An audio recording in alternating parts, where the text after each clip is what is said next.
Bonjour, je suis Calder.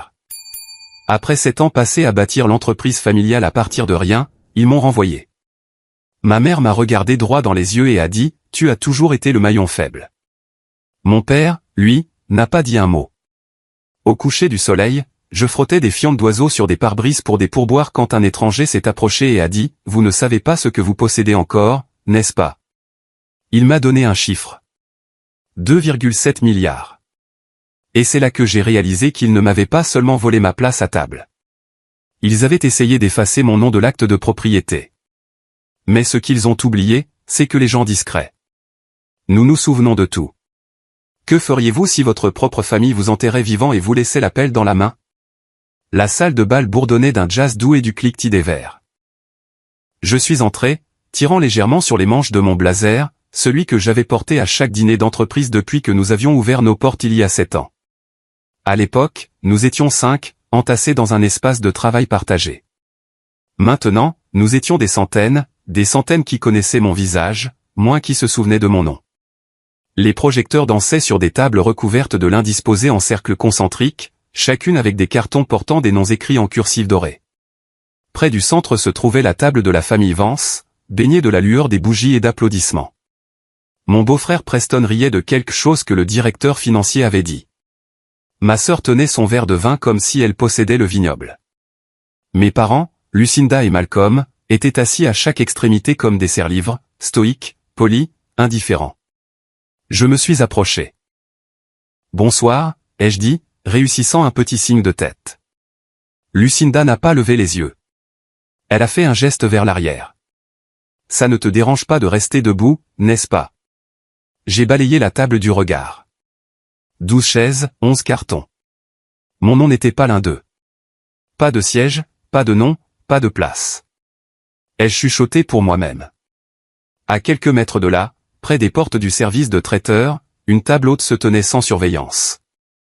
Je me suis dirigé vers elle, passant devant un serveur portant un plateau de cocktail de crevettes. Il ne m'a pas vu. La plupart des gens ne me voyaient pas. Je pouvais encore entendre la voix de Lucinda portée à travers la pièce, polie et forte pour les faits. Nous sommes si fiers des progrès de cette année. Preston a vraiment élevé la division des ventes. Et le travail d'Evelyn dans les partenariats de marque a été phénoménal. Les applaudissements sont venus facilement, familiers, comme s'ils étaient répétés. Aucune mention de moi. Rien sur l'équipe de développement que j'avais dirigée, les heures que j'avais passées à réorganiser le logiciel interne, ou le fait que le système d'automatisation lancé le trimestre dernier avait permis à l'entreprise d'économiser plus de 800 000 $. J'ai baissé les yeux sur les notes de présentation que j'avais imprimées. Celles que j'avais espéré remettre à papa ce soir, des points clairs, un graphique de projection, et une maquette de la nouvelle plateforme, le tout bien rangé dans un dossier en manille. C'est alors que Preston a levé son verre.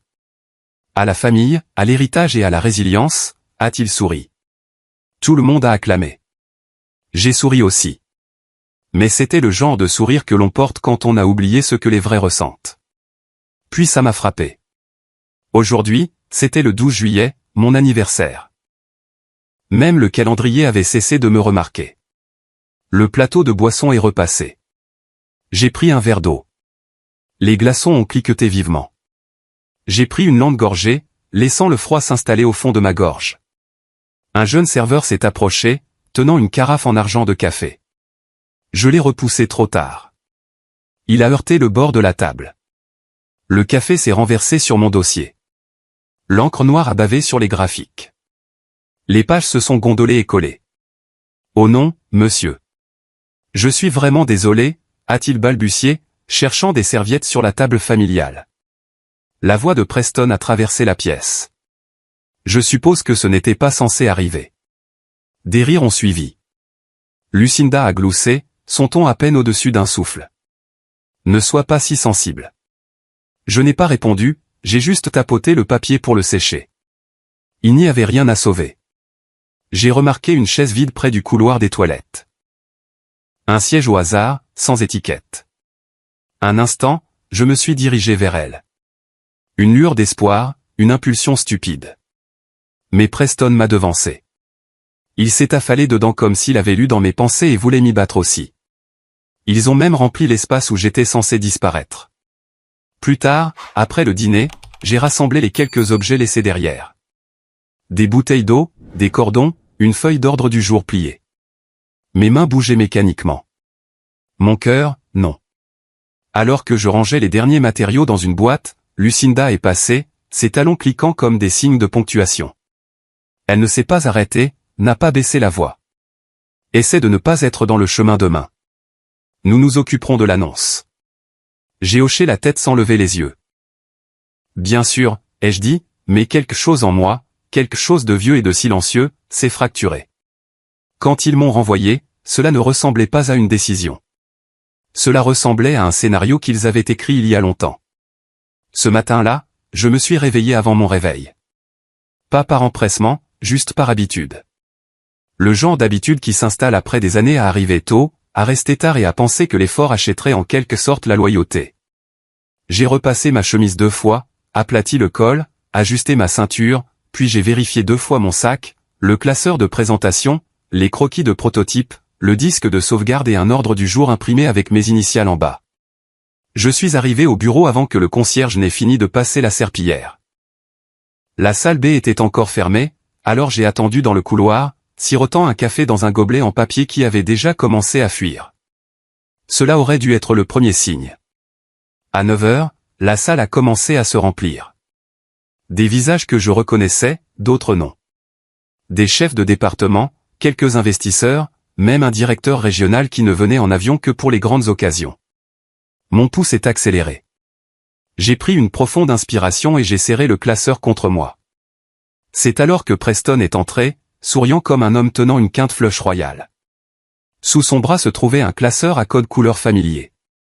Languette rouge pour le prototype, bleu pour l'analyse concurrentielle, verte pour la stratégie de déploiement. Mon classeur. Il l'a glissé sur la table et a salué tout le monde comme un animateur de talk show. Je suis resté figé, le regardant tourner la première page avec le même rythme que j'avais pratiqué la nuit précédente. Mon nom n'était plus sur la couverture, juste le logo de Vanstech. Il n'a pas seulement pris ma place. Il a pris mon travail. Commençons, a-t-il dit en cliquant sur la télécommande. La première diapositive s'est allumée. Mon design, jusqu'à la police et l'espacement. Il l'a appelé Projet Vance Pro. Lucinda a souri, assise au premier rang, les jambes croisées, les yeux brillants comme si elle avait enfin obtenu le soleil qu'elle voulait. J'ai légèrement levé la main, puis j'ai parlé. Preston, je pense qu'il y a eu, mais mon père a coupé, regardant toujours l'écran. Laisse-le finir, mon fils. Ce mot, fils, était destiné à quelqu'un d'autre.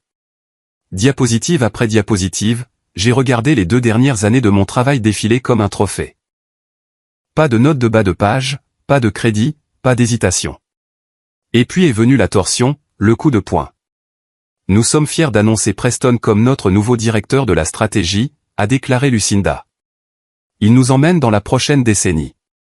Quelques applaudissements polis, une main sur l'épaule de Preston, elle a ajouté avec un calme chirurgical. Et dans le cadre de notre restructuration, nous allons éliminer quelques postes qui ne correspondent plus à notre vision d'avenir. Restructuration. Le mot était si propre qu'il a à peine laissé une ecchymose.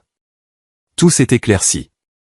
Le silence de la nuit dernière, les ricanements, la chaise manquante. Rien de tout cela n'avait été accidentel. Tout était prélude. Un lancement en douceur de mon effacement. Preston s'est tourné vers moi. Calder, a-t-il dit, nous apprécions tout ce que vous avez fait, vraiment, mais l'avenir de l'entreprise exige un leadership plus pointu. Puis il a sorti de sa mallette et a fait glisser une enveloppe brune sur la table polie. Papier de licenciement. Le bourdonnement du climatiseur était soudain plus fort que tout le reste. L'expression de Lucinda n'a pas changé. Malcolm ne m'a pas regardé. Un investisseur s'est penché vers un autre et a marmonné, drame familial, hein? Je n'ai pas cligné des yeux. Je n'ai pas bronché. J'ai pris l'enveloppe. Là, faible mais visible, il y avait une auréole de café. Le même motif que la nuit précédente, un autre écho, une autre tache qui collait. 7 ans de ma vie, effacés en 7 mots. J'ai ouvert l'enveloppe, j'ai signé sans poser de questions. Personne ne m'a demandé si j'avais quelque chose à dire, alors j'ai regardé Preston droit dans les yeux et j'ai dit d'un ton égal, vous avez peut-être l'entreprise, mais vous ne posséderez jamais le travail. Il a cligné des yeux. Pour la première fois ce matin-là, il ne savait pas quoi dire. Je me suis retourné, j'ai posé le stylo doucement et je suis sorti. Pas de drame, pas de porte qui claque. Dehors, le soleil du Texas m'a giflé en plein visage. Le genre de chaleur qui vous fait plisser les yeux et ravaler la fierté qui vous reste. Je ne suis pas rentré chez moi. J'ai tourné en rond jusqu'à ce que je me retrouve sur un parking derrière un lave-auto, simplement assis en silence. Ce soir-là, en réchauffant mon dîner au micro-ondes, mon téléphone a vibré. Un message de Preston. Profite bien d'être inutile. Je l'ai regardé, le pouce planant sur supprimer. Au lieu de cela, j'ai tapé en retour, profite bien de penser que c'est fini. Mais je ne l'ai pas envoyé. Pas encore. Le matin, mon nom avait été effacé du site web de l'entreprise. Le soir, j'effaçais le leur de mon cœur. Les jours qui ont suivi se sont écoulés comme de la mélasse. J'ai gardé mon téléphone en silencieux, j'ai arrêté de vérifier mes emails, j'ai arrêté d'attendre. J'ai épuisé mes économies plus vite que je ne le pensais. Et la fierté ne dure que tant que le loyer est payé. Alors, quand un ami d'un ami a dit qu'il y avait un poste vacant dans un lave-auto sur Ben White Boulevard, je l'ai accepté. Pas d'entretien, pas de questions, juste une carte de pointage et un seau. 3 semaines plus tard, je frottais de la boue séchée sur le flanc d'un pick-up surélevé. La sueur collant à mon dos sous le soleil du Texas. Le jet du nettoyeur haute pression sifflait comme de l'électricité statique, noyant le monde. Le silence me donnait l'impression d'être invisible, comme si personne ne me voyait. Maintenant, c'était comme recommencer à zéro. Propre mais lourd. Quand on frotte la saleté de quelqu'un d'autre assez longtemps, on commence à se demander si on nettoie la sienne ou la sienne. Il y a un rythme dans le travail. Tuyau, savon, frotter, rincer, répéter. Pas de costume, pas de salle de conseil, personne ne demandant de projection trimestrielle, juste des pneus qui tournent sur le pavé mouillé et de la musique country qui s'échappe d'un haut-parleur près de la caisse. Parfois, je me surprenais à penser au bureau, à l'odeur âcre du toner frais, à la façon dont la table de conférence brillait sous les lumières LED, à la façon dont j'organisais mon bureau juste comme il faut. Maintenant, j'avais une caisse à lait pour mes affaires et une boîte à lunch en plastique. Le contraste n'était pas poétique. Il était insultant. De temps en temps, j'apercevais quelqu'un de l'ancien monde, un ancien fournisseur, un ancien collègue. Ils arrivaient dans des escalades noires ou des berlines électriques, vitres levées, les yeux rivés devant eux. Certains me reconnaissaient mais faisaient semblant de ne pas me voir. D'autres faisaient un signe de tête polie comme si nous avions partagé un vol une fois au lieu de 7 ans de sang, de code et de contrat. Puis, un mercredi, une Mercedes noire est arrivée. J'ai reconnu la voiture avant de voir le visage. Monsieur Alden, l'un des premiers investisseurs, le genre qui serrait toujours la main avec les 2 mains et portait des bretelles comme si c'était un uniforme. Il est sorti, son téléphone à la main, tapotant son écran. « Bonjour », ai-je dit, une serviette jetée sur mon épaule. Il a levé les yeux une seconde. Rien ne s'est enregistré. Puis quelque chose a vacillé. « Calder Vance ?» J'ai hoché la tête. Il a cligné des yeux. « Je pensais que vous seriez ailleurs. »« Moi aussi », ai-je dit. Il n'a pas répondu. Il est juste remonté dans la voiture et a remonté sa vitre. Mais ce silence parlait plus fort que tout ce qu'il aurait pu dire. Le respect ne disparaît pas. Il s'estompe simplement jusqu'à ce que les gens oublient qu'ils l'ont déjà eu pour vous. Plus tard dans la journée, pendant l'heure de pointe de l'après-midi, je rinçais un camion quand mon téléphone a vibré dans ma poche. J'ai laissé l'eau couler une seconde et je l'ai vérifié. Message de groupe. Preston voulait probablement me laisser en dehors de la conversation. Il lave des voitures maintenant. Je suppose que les maillons faibles vont avec la graisse. En pièces jointes, une photo. Moi, debout en uniforme, en train d'essuyer, le regard baissé comme un homme qui aurait égaré son âme. Je suis resté là, trempé jusqu'aux genoux, l'écran du téléphone mouillé, la main tremblant légèrement. Pas de colère, juste de la douleur de la reconnaissance. Ils n'avaient pas seulement tourné la page. Ils en riaient. Je n'ai pas répondu. Je n'ai même pas quitté le groupe. J'ai simplement éteint le téléphone et l'ai laissé dans mon casier. De retour au poste de séchage, j'ai attrapé le trousseau de clés. Une douzaine de clés de clients s'entrechoquaient. Se sont signifiés autrefois l'accès, l'opportunité, la confiance. Maintenant, ils ne faisaient qu'écho. Au moins, ils me font encore confiance pour quelque chose, ai-je marmonné. Et bizarrement, cela comptait. Il a commencé à pleuvoir vers 18 heures. Le genre de bruine douce qui ne dissipait pas la chaleur, mais ajoutait simplement du poids à l'air.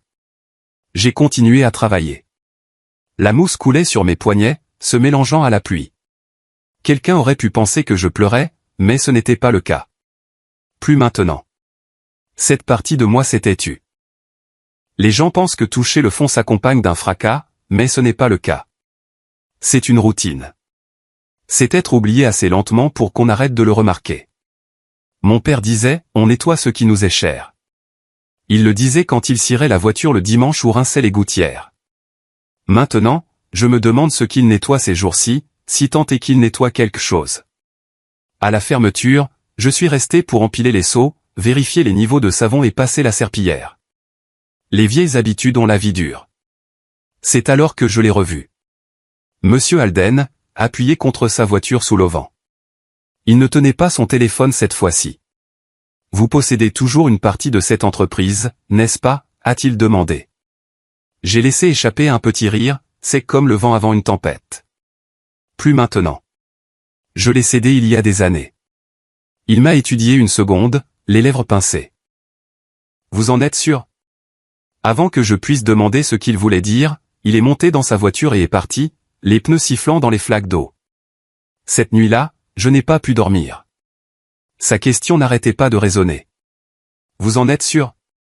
Je suis resté allongé pendant des heures, le ventilateur cliquant au-dessus, le bourdonnement du trafic d'East Austin s'infiltrant par la fenêtre. Ce n'était pas le bruit qui me tenait éveillé. C'était le poids. Cette question ne semblait pas anodine. Elle semblait plantée. Au lever du soleil, j'étais assis par terre dans mon appartement, entouré de boîtes poussiéreuses que je n'avais pas ouvertes depuis le jour où j'ai quitté Vanstec.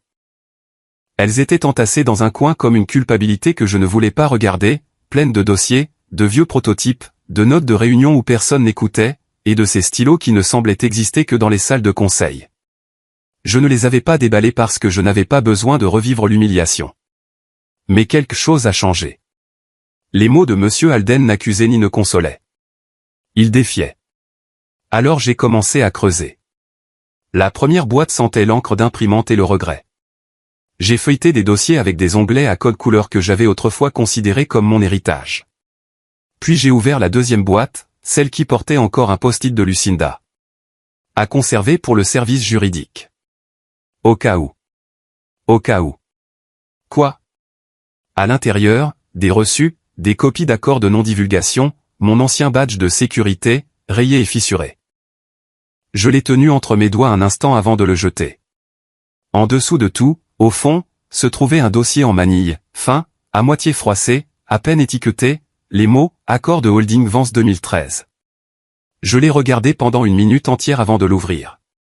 Les pages à l'intérieur étaient familières. Je me les rappelais d'une nuit il y a 7 ans. Lucinda avait versé 2 doigts de son bourbon préféré, poussé le document sur le comptoir en marbre et dit sans lever les yeux. Signe, Calder. C'est une formalité. Je n'ai jamais posé de questions. J'ai signé en pensant que c'était ça, la confiance. Mais ce n'était pas le contrat dont je me souvenais. Celui-ci avait un sceau de notaire, ma signature, ses initiales, et nulle part il n'y avait de transfert de propriété loin de moi. Je l'ai relu encore et encore. Ils n'ont jamais déposé le transfert. Mes mains tremblaient légèrement, non pas d'excitation, mais de quelque chose de plus lent, de plus froid, une sorte de clarté. Ils m'avaient effacé en public, mais la trace écrite disait le contraire. Ai chuchoté à la pièce. Ils ne l'ont jamais déposé. Personne n'a répondu. Juste le craquement du ventilateur de plafond et le faible bourdonnement du réfrigérateur. J'ai pris mon téléphone et j'ai appelé Monsieur Alden. Il a sonné plus longtemps que je ne l'aurais souhaité, puis a décroché. Calder, a-t-il dit, la voix basse. Je ne m'attendais pas à avoir de vos nouvelles. J'ai besoin que vous vérifiiez quelque chose, ai-je dit. Les registres de l'entreprise, les dépôts de propriété, mes actions. Pouvez-vous voir si... Il a interrompu avant que j'aie fini. Attendez. Quelques clics de clavier. Silence. Puis, Calder. Ces actions sont toujours légalement à votre nom. Je n'ai pas répondu. Je ne pouvais pas. J'ai laissé le téléphone glisser de ma main sur le canapé. Il a atterri doucement contre le coussin. Je suis resté assis là, respirant lentement. Mon cœur battait la chamade comme s'il venait de se souvenir comment faire. Pas de cris, pas de célébration, juste une connaissance tranquille. J'ai regardé la petite table près de la cuisine. Mes clés de lave-auto y étaient posées. Même crochet tous les soirs. Même son quand je les laissais tomber après le travail. Ce jour-là, elles avaient l'air différentes. Du métal terne, des étiquettes en plastique, des symboles d'une vie que je ne voulais pas mais que j'avais acceptée parce que je pensais que c'était tout ce qu'il me restait. À côté d'elle maintenant se trouvait autre chose, le dossier, la preuve. Peut-être que les clés n'avaient jamais été pour les voitures. Peut-être qu'elles concernaient la responsabilité, ce que les gens vous confient quand ils croient que vous le leur rendrez en meilleur état. J'ai regardé à la fois les clés et le contrat, et j'ai commencé à le sentir. Pas de la colère, pas de la fierté, mais un lent sentiment de retour. J'ai sorti mon ordinateur portable de sous le lit et je l'ai posé par terre. Pour la première fois depuis des semaines, j'ai ouvert une feuille de calcul, puis un onglet de navigateur, puis un autre. Droit des actionnaires, droit de vote par procuration, structure du conseil d'administration, chaîne de commandement, empreinte numérique. J'ai pris des notes. Pas pour la vengeance. Pas encore. Juste pour la vérité. J'ai envoyé un email à Monsieur Alden. Merci. Je vous demande de ne parler de cela à personne pour le moment. Je ne sais pas encore ce que je vais faire, mais je sais que j'ai besoin d'espace pour le faire. J'ai cliqué sur envoyer et je me suis adossé. Ils ont pris ma place. Ils ont oublié que j'avais construit le sol en dessous. Alors que la nuit tombait, j'ai rédigé une chronologie de chaque réunion, chaque vote, chaque changement interne qui s'est produit au cours des 2 dernières années. J'ai déterré de vieux emails, des fichiers archivés. Je cherchais des lacunes, des endroits où ils ne pensaient pas que je regarderais. Vers 23 heures, ma boîte de réception a sonné. Pas d'objet, pas de corps de texte, juste une pièce jointe. J'ai hésité, puis je l'ai ouverte. Une image scannée, une note de réunion tapée, pas d'en-tête, pas de signature, juste une ligne surlignée en jaune. S'assurer que Calder ne trouve jamais le dossier de 2013. Preston s'en occupe.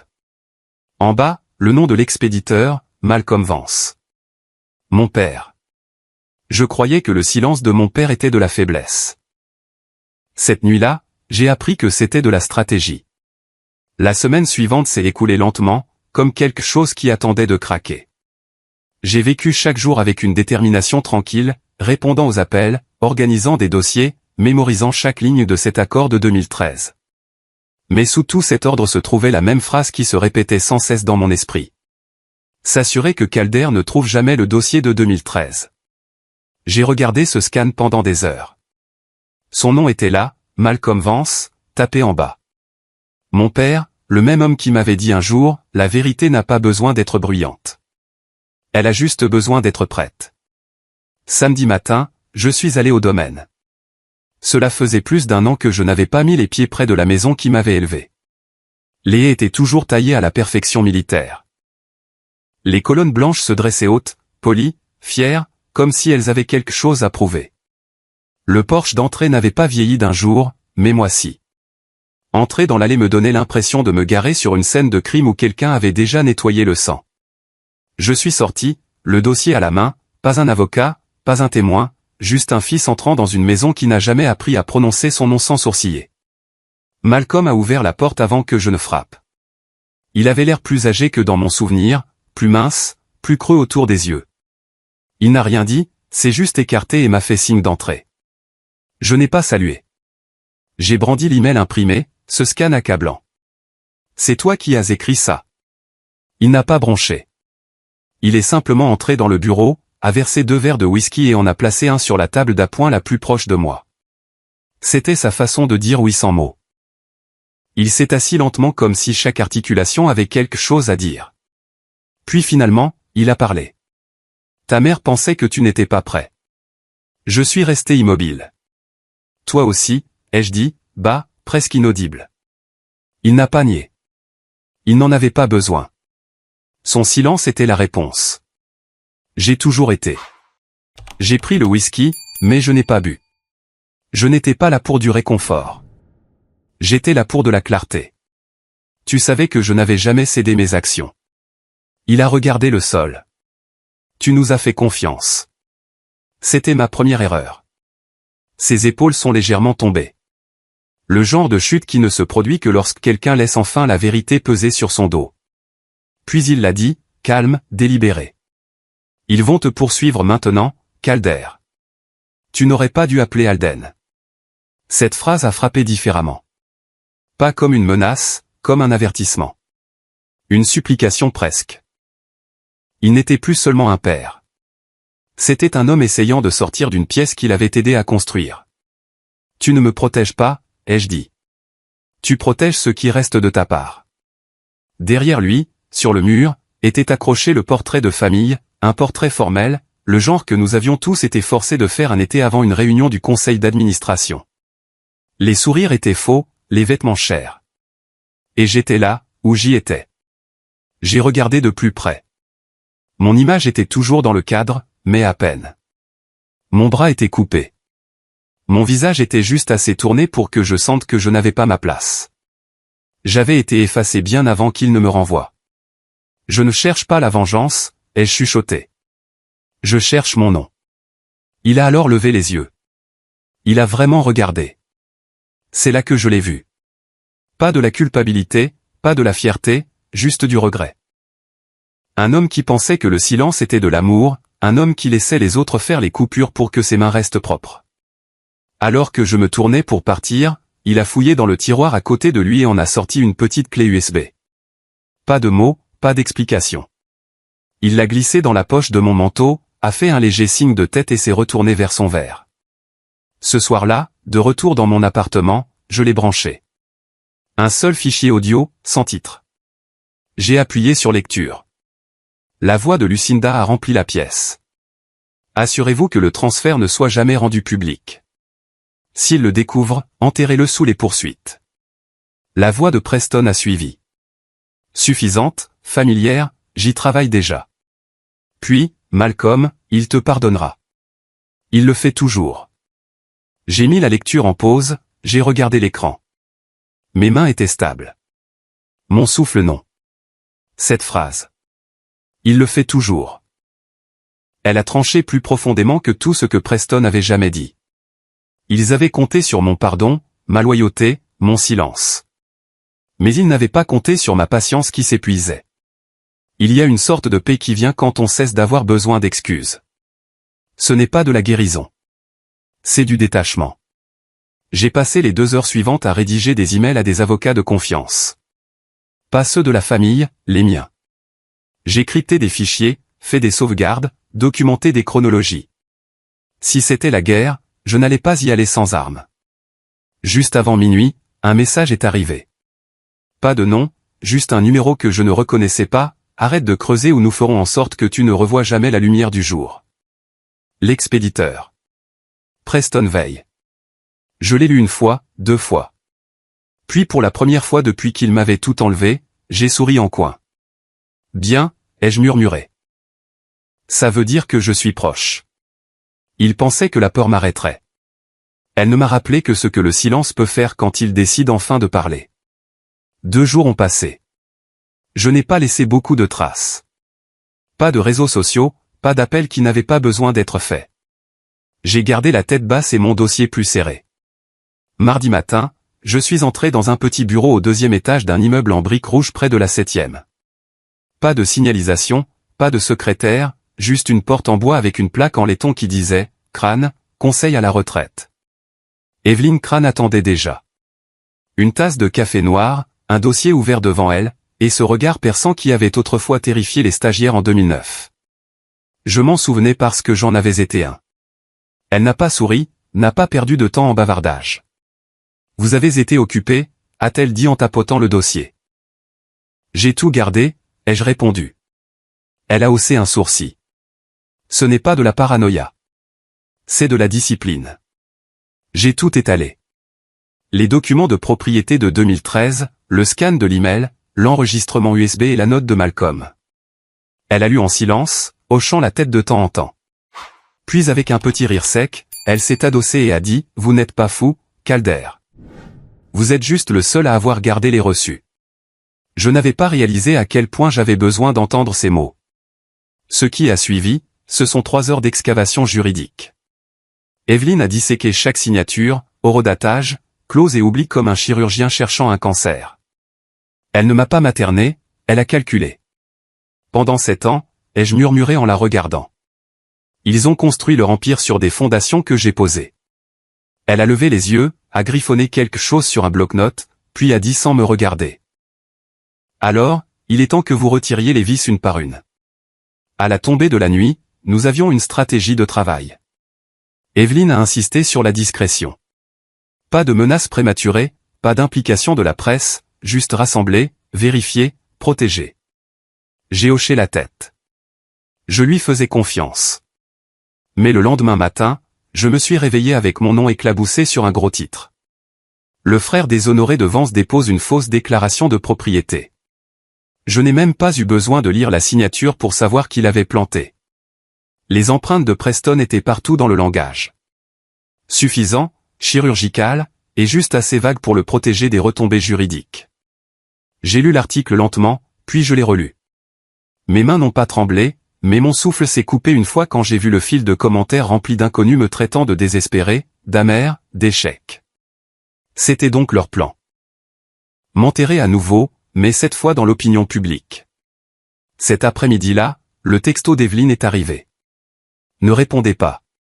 Nous maintenons le cap. Plus tard dans la soirée, le numéro de Lucinda a allumé mon téléphone. Je l'ai regardé. Un instant, j'ai envisagé de l'ignorer. Mais j'ai ensuite pensé qu'il était peut-être temps d'arrêter d'éviter la guerre qu'ils avaient commencée. Alors, j'ai répondu. Je pense qu'il est temps que nous ayons une conversation privée, a-t-elle dit. Dîner demain. Evelyne m'a dit de ne pas y aller. Ils ne vous donneront pas la paix, Calder. Juste plus de poison déguisé en pardon. Je n'y vais pas pour la paix, ai-je répondu. Le lendemain soir, j'ai franchi les mêmes doubles portes que j'avais autrefois franchies en courant enfant. La salle à manger des Vance n'avait pas changé. Même lustre, même longue table, même froideur. Lucinda était assise seule à la tête, vêtue de beige doux, son alliance brillant sous la lumière des bougies. Il y avait de la nourriture, intacte. Elle a fait un geste vers le siège à sa gauche. C'était le même siège qui avait été pris lors de mon dernier dîner ici. Cette fois, il était vide. Je ne me suis pas dirigé vers lui. Elle a rompu le silence. Je t'ai mieux élevé que ça, Calder. Je l'ai regardé droit dans les yeux. Non, vous m'avez entraîné à ne pas parler. Ce n'est pas la même chose. Sa fourchette s'est arrêtée. Ses yeux ont vacillé. Puis plus rien. Juste le silence. Le genre qui ne me faisait plus peur. Après le dîner, je suis parti sans un autre mot. J'ai descendu la 5e rue, passé devant le restaurant où je mangeais quand je croyais encore aux réunions d'affaires familiales. Je me suis arrêté, j'ai commandé un café, j'ai ouvert mon ordinateur portable. De retour à la maison, j'ai finalisé les dossiers, audio, contrat, scan de mai, chaque ligne pointillée. Je les ai téléchargés en toute sécurité et les ai envoyés, non pas à la presse, non pas à un blog, mais directement à l'investisseur principal de Preston et au Texas Business Ethics Board. Je ne voulais pas le chaos. Je voulais la clarté. Je n'ai pas besoin de vous détruire, ai-je chuchoté. J'ai juste besoin que la vérité respire. À 1h12 du matin, Preston a riposté. Un coursier est arrivé à ma porte avec une enveloppe épaisse. À l'intérieur, un avis officiel. Poursuite pour diffamation et vol de secrets commerciaux. Une campagne de dénigrement avait commencé. Les gros titres des médias me présentaient maintenant comme instable, vindicatif, désespéré d'attention. Pendant quelques heures, la peur est revenue. Non pas de perdre l'affaire, mais de la combattre seul. J'avais déjà trop perdu. Pouvais-je me permettre de perdre plus? Puis mon téléphone a sonné. La voix d'Evelyne était basse, contrôlée, mais cette fois il y avait de l'urgence. Ils ont fait une erreur. Je me suis redressé. Dans leur propre procès, a-t-elle poursuivi, ils ont cité un document interne qui confirme légalement votre propriété. C'est fini, Calder. Ils se sont exposés. Je n'ai pas parlé. J'ai laissé le silence contenir cette vérité un instant. Puis j'ai souri. Pour la première fois depuis des mois, je ne survivais pas. Je gagnais. Gagner n'était pas bruyant. C'était silencieux, comme une serrure qui s'ouvre. 2 jours plus tard, le téléphone a sonné. Ce n'était pas Evelyne. Pas un journaliste. Ce n'était même pas Malcolm. C'était le président du conseil d'administration de Vanstec, un homme dont je n'avais pas entendu la voix depuis le jour où ils m'ont évincé à huis clos. Monsieur Vance, a-t-il dit, son ton formel mais prudent. Nous avons examiné les dépôts. Il semble que vous soyez toujours notre actionnaire majoritaire. Je n'ai pas répondu tout de suite. Je suis simplement resté assis là, le téléphone pressé contre mon oreille, regardant par la fenêtre où la lumière du soleil coupait vivement le sol. C'était la même lumière que j'avais autrefois observée depuis mon bureau d'angle avant qu'il n'enlève les murs qui l'entouraient. Ils m'ont enterré sous la paperasse, ai-je murmuré. Ils ont oublié que le papier peut aussi ressusciter. Ce matin-là, je me suis rasé, j'ai repassé une chemise blanche propre, non pas de chez Brooks Brothers, mais du vestiaire du lave-auto, une étiquette de nom encore faiblement visible là où se trouvait autrefois le logo. Je ne l'ai pas caché. En quittant mon appartement, je suis passé devant le café où Evelyne a lu pour la première fois mon cas à voix haute comme une transcription de tribunal. Je pouvais encore entendre sa voix dans ma tête. N'y allez pas pour vous battre, Calder. Allez-y pour finir. La traversée du hall de Vanstec me donnait l'impression de me déplacer dans une photographie. Nette, stérile, figée dans le temps. Même odeur de café brûlé, de moquette neuve. Même réceptionniste qui n'a pas rencontré mes yeux. Mais cette fois, je n'étais pas là pour être reconnu. J'étais là pour être pris en compte. J'ai poussé la porte de la salle du conseil à 10 heures précises. Ils étaient déjà là. Preston avec son costume trop impeccable pour l'heure. Lucinda toujours habillée comme si elle possédait chaque mur près duquel elle se tenait. Et Malcolm, silencieux, immobile et illisible. Preston s'est levé le premier, tendant la main. Nous pouvons régler ça tranquillement, Calder, a-t-il dit, la voix dégoulinante de diplomatie. J'ai regardé sa main, puis je suis passé à côté vers le siège que j'occupais autrefois. Vous l'avez déjà rendu bruyant. Je ne me suis pas assis. Pas encore. Au lieu de cela, j'ai sorti une seule feuille de mon dossier. Evelyne avait vérifié chaque mot 3 fois. Je l'ai fait glisser sur la table en acajou poli. Pas de monologue, pas d'accusation, juste la vérité, notariée, horodatée, indéniable. Lucinda l'a attrapée avec la lente grâce de quelqu'un qui savait déjà ce qu'elle disait. Elle a lu en silence, puis a levé les yeux. Tu ne nous ferais pas ça, a-t-elle dit doucement, non pas en suppliant. En avertissant. J'ai rencontré son regard sans ciller. Vous me l'avez fait. Son silence était la confirmation. Il y avait une chaise vide à la tête de la table, la même qu'ils avaient remplie avec l'ambition de quelqu'un d'autre. Je me suis dirigé vers elle, je l'ai tirée et je me suis assis. Pas pour le pouvoir, pas pour la fierté, juste pour reprendre ce qui avait été à moi. J'ai cliqué mon stylo, le même en argent de ce contrat d'il y a 7 ans, et je l'ai posé sur la page comme une signature en attente. La pièce n'a pas éclaté.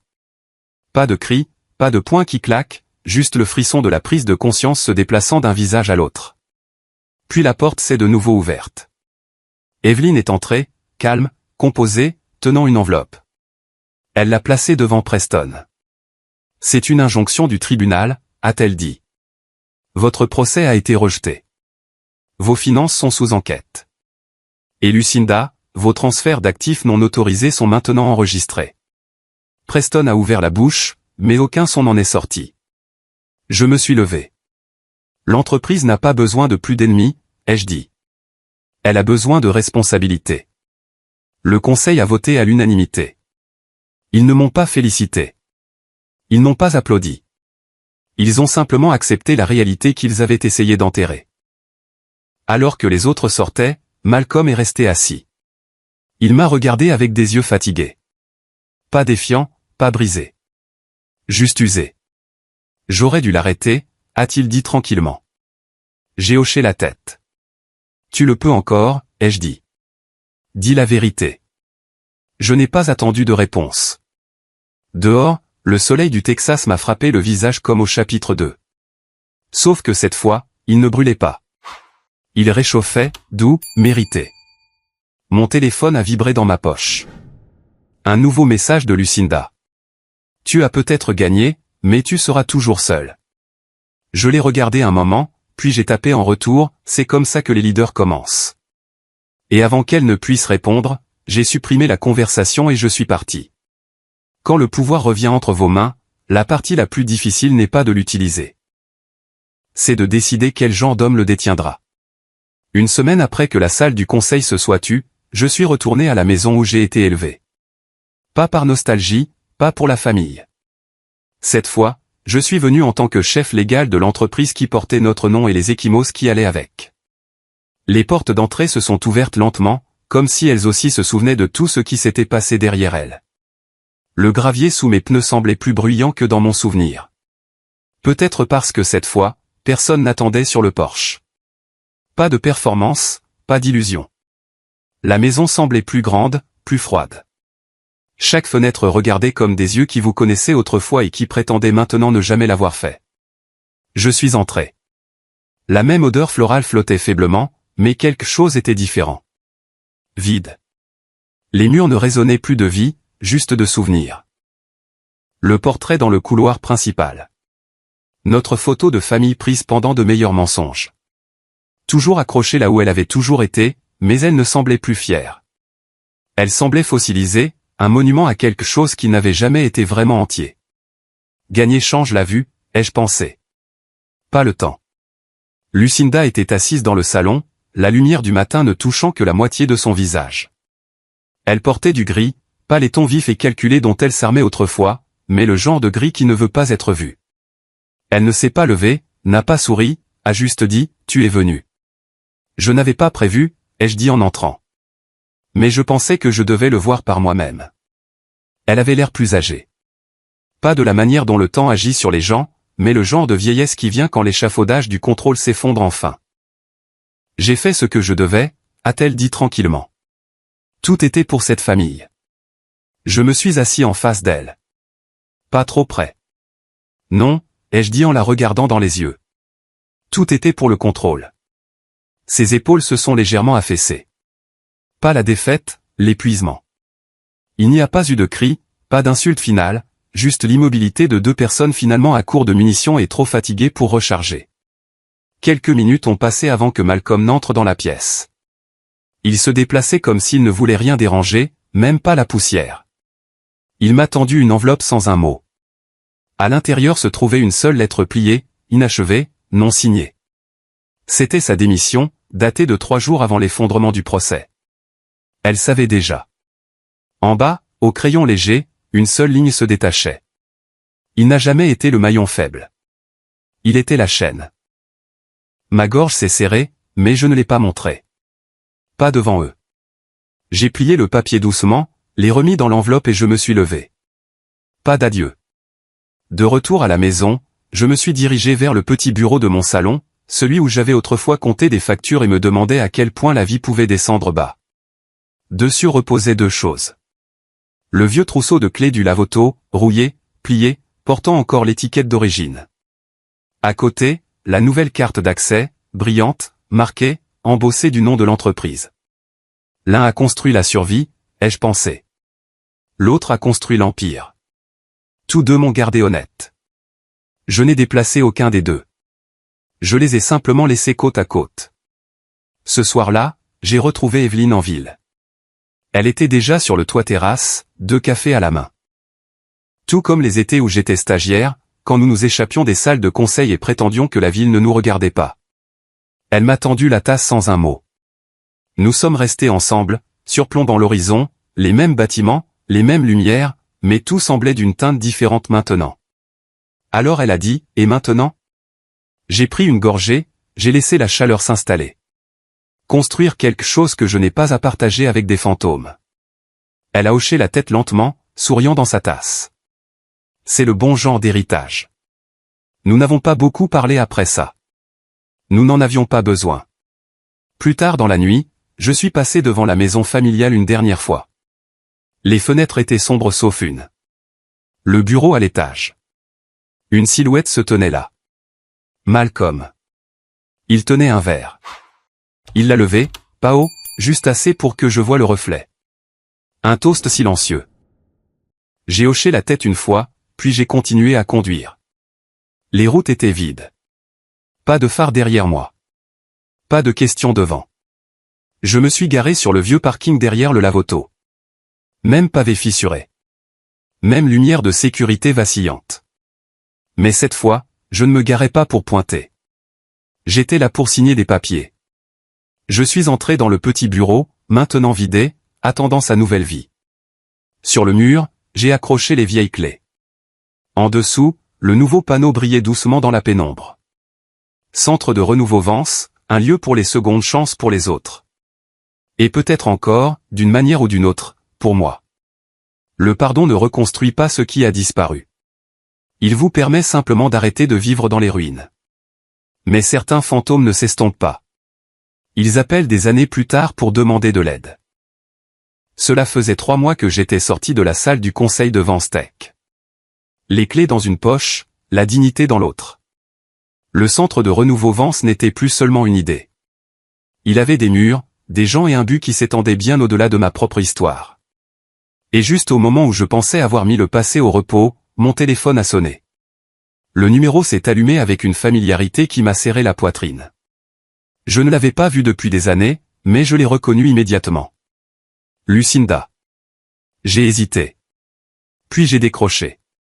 Sa voix était fine comme du papier, presque translucide. Je ne veux pas de pardon, Calder. Je voulais juste. Je voulais entendre ta voix une fois de plus. Je me suis assis lentement, le poids des vieilles conversations pesant sur mes épaules. Elle n'a pas demandé de pitié. Elle n'a même pas demandé de temps, juste une présence. Certains fantômes ne hantent pas, ai-je pensé. Ils attendent juste d'être entendus. L'après-midi suivant, je me suis garé devant l'hospice à la périphérie de la ville.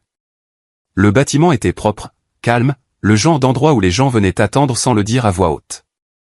La chambre de Lucinda était de couleur douce, d'odeur stérile. Il y avait une seule photo sur la table de chevet.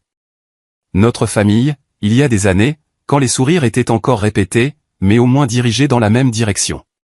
Elle semblait petite dans le lit, frêle, mais ses yeux étaient vifs quand ils ont trouvé les miens. « Tu es devenu plus fort que nous tous », a-t-elle chuchoté. J'ai tiré une chaise à côté d'elle. « Non », ai-je dit doucement. Je suis devenu différent. Il n'y avait pas de triomphe dans ma voix, pas d'amertume, juste le genre de clarté qu'il faut une vie entière pour trouver. Elle a eu le plus petit des sourires, puis s'est laissée aller au silence. Son poignet a attiré mon attention. Un fin bracelet en argent, du même modèle que celui qu'elle m'a donné quand j'avais 8 ans.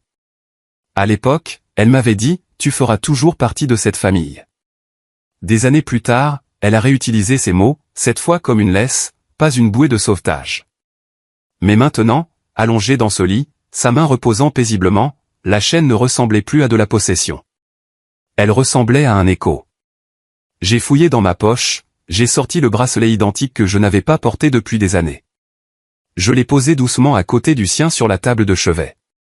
2 moitiés d'une histoire qui ne s'était jamais vraiment connectée jusqu'à présent.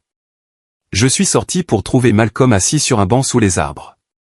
Il n'a rien dit au début, a juste tapoté l'espace à côté de lui. Nous sommes restés assis en silence un moment, puis il s'est éclairci la gorge. « Elle était fière de toi », a-t-il dit, la voix épaisse. J'ai regardé le parking, les collines lointaines derrière. « La fierté n'est pas de l'amour, papa », ai-je répondu doucement. Mais peut-être qu'elle a essayé. Ses épaules sont tombées, non pas de défaite, d'acceptation. Et pour la première fois depuis des décennies, j'ai prononcé le mot à voix haute. Merci, papa.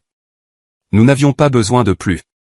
L'inauguration du centre de renouveau Vence a eu lieu une semaine plus tard. Le hall bourdonnait d'une énergie nerveuse. Les journalistes locaux planaient, stylo prêt, caméra attendant quelque chose de profond. Mais il n'y a pas eu de cérémonie, pas de coupe de ruban, juste des gens. De vraies personnes, celles dont les noms avaient été signés, dont l'avenir avait été volé par des gens en qui elles avaient autrefois confiance. La presse m'a demandé pourquoi j'avais choisi cette cause. J'ai regardé autour de la pièce, au-delà du podium, au-delà des journalistes. Parce que je sais ce que c'est que de construire quelque chose à partir de rien, ai-je dit, 2 fois. Plus tard dans la nuit, je suis retourné à mon bureau. C'était calme, le genre de calme qui ne fait plus mal. J'ai cherché dans le tiroir et j'ai sorti la vieille clé du lave-auto. Rayée, cabossée, toujours solide. Je l'ai fixée au mur sur une petite plaque. En dessous, juste une seule ligne gravée. Quand ils m'ont traité d'inutile, cette clé a ouvert mon avenir. Je suis resté là un moment, la main appuyée contre le mur, laissant le poids de tout cela s'installer dans ma poitrine. Le lendemain matin, une lettre de l'avocat de Lucinda est arrivée. À l'intérieur, une petite note pliée, manuscrite en lignes inégales. Tu m'as appris ce qu'est la force. J'espère qu'un jour tu me pardonneras, même si ce n'est qu'en silence. Je l'ai tenu plus longtemps que je n'aurais dû, puis je l'ai plié soigneusement et je l'ai placé dans le tiroir de mon bureau, à côté du bracelet. Et j'ai chuchoté, je l'ai déjà fait. Ce soir-là, alors que le soleil se couchait sur Austin, je suis sorti. Evelyn attendait avec 2 cafés, son sourire narquois habituel. Tu l'as fait, a-t-elle dit. J'ai regardé l'horizon, la façon dont la lumière effleurait le sommet des bâtiments. Non, ai-je dit tranquillement. J'ai juste arrêté de les laisser raconter mon histoire. Nous sommes restés là un moment, côte à côte, sirotant un café alors que la ville continuait de vivre sous nos pieds. En rentrant chez moi, je suis passé devant le vieux lave-auto. Les machines bourdonnaient. Le même son doux qui signifiait autrefois la survie. Maintenant, cela signifiait autre chose. La renaissance. Parfois, la vie vous donne tout seulement après que vous ayez perdu ce que vous pensiez avoir le plus besoin.